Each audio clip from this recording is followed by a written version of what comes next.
Hi Pangga, this is Rochelle, ang babaeng gagawin ng lahat sa ngalan ng salapi. At eto nga dahil nga meron tayong ati-atihan dito sa Isla San Juan, eto nga sagad-sagara na yung pagpapractice nila, sagad-sagara na yung paulit-ulit nilang ginagawa, sagad-sagara na rin ang stress ng instructor nyo, bulol, ng instructor nyo na si Renz. Nakakapagod kaya yan, nakaka-stress, pero huwag kayong magagalit sa teacher nyo. Teacher na lang, hirap-hirap bigkasin ng instructor. Bulol tayo char.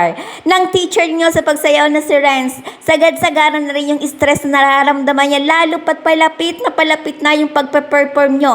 Magpe-perform nga sila dito sa January 24 dito sa Isla San Juan, at parang hindi pa ako sure kung 17 or 18 pupunta naman sila sa Barangay. Mag-ati-atihan.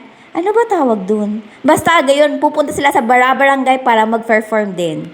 Kaya eto nga sagad-sagara na yung pagpapractice nila, halos araw tsaka hapon. Nagpapractice na sila kasi malapit na yung finale. Iba na yung stress na nararamdaman na Renz. Ramdam na ramdam kita Renz. Ibang-iba na yung nararamdaman mong stress ngayon. Lalo pa na minsan nagkakamali pa sila, pero okay lang yan. Practice makes perfect. Ganun daw, di ba yung kasabihan? Kaya practice lang ng practice Renz. Kaya mo yan.